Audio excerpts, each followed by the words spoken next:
All right. Y'all know who this is, man. What's going on? Buddy McGirt in the building. Hey, buddy, what's going on? All right, how's it going, babe? Hey, so what brings you to Fresno, California, man? Scouting or just, spectating? Well, I had my fighter Carlos Balderas fight earlier. He scored a second round knockout, and now I just sit back and enjoy the main event. Buddy, I wanted to ask you something. You've been a fighter. You're a trainer now. I know people were tripping off what happened in the last fight. When do you know when it's time to, pull the trigger and just stop the fight, man? Hey, man, you got to know your fighter. You got to really know him and see his reaction, his timing.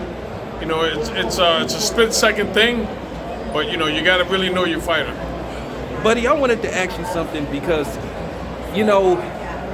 boxing is so controversial, especially when it comes to decisions.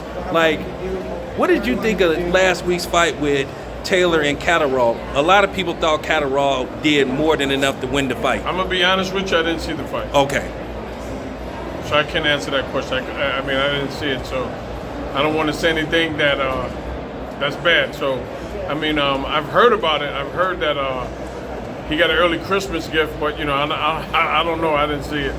A lot of people wanted me to ask somebody with your expertise, do you think they need a new type of scoring system or something need to be done to where we can get the right decision and the right winner? Because you know what?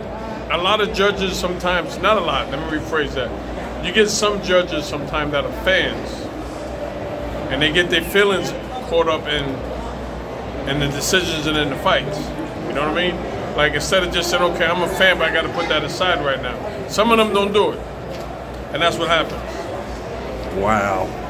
Well, let me ask you this. We got some upcoming fights coming up.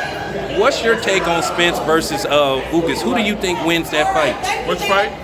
Spence versus Ugas. I'm going with Spence for sure. Stoppage or decision? That's a tough call, but I predict him getting the victory. Okay, and how about the fight that everybody's been anticipating, that hopefully we can get sometime this year, Spence versus Crawford? That's tough. That's tough. I can't call on that one. That's a tough one. Well, let me ask you, who do you think wins that fight if it does happen? Man, still tough. I can't answer that one. That's a tough one. All right, thank you, buddy. Appreciate you talking.